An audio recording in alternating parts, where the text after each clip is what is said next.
कभी कभी हम जिन लोगों पर सबसे ज़्यादा भरोसा करते हैं वही लोग हमारे सबसे बड़े धोखेबाज बन जाते हैं। दोस्तों, स्वागत है आपका टुडे न्यूज़ 9 में। आपके साथ मैं हूं मोनिश मलिक। ये कहानी है सृष्टि शर्मा की।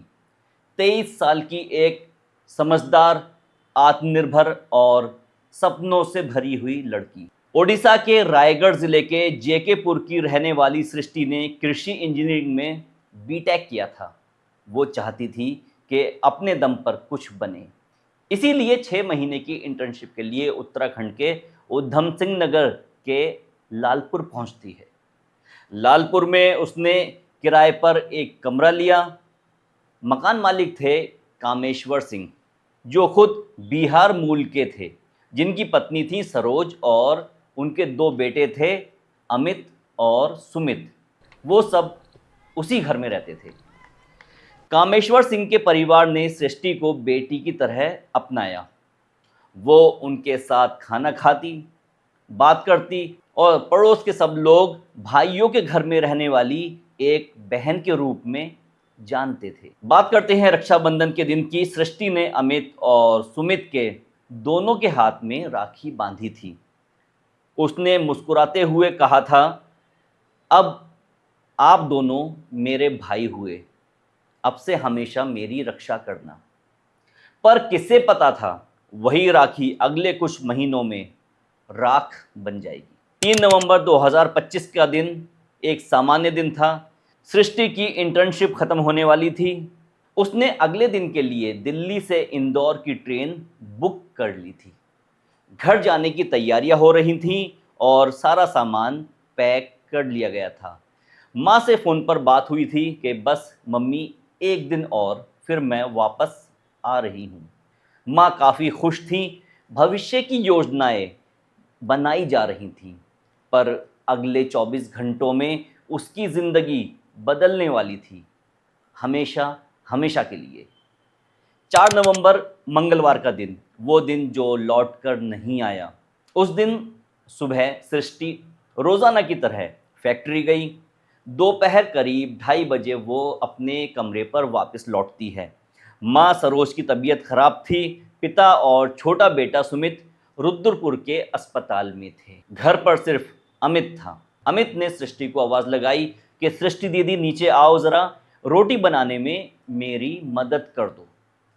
सृष्टि को कोई शक नहीं हुआ। वो उसी भाई के बुलावे पर नीचे गई जिसे उसने राखी बांधी थी। अमित के अंदर का इंसान मर चुका था। उसने सृष्टि पर गलत नज़र डाली। वो सृष्टि के साथ छेड़छाड़ करने लगा। सृष्टि ने विरोध किया और चीखने की कोशिश भी की। उसने कहा कि भाई, ये क्या कर रहे हो? लेकिन अमित सृष्टि के विरोध करने पर आग बबूला हो गया और अमित ने सृष्टि की आवाज़ को हमेशा के लिए बंद कर दिया। उसने पास रखी चादर से सृष्टि का गला घोट दिया।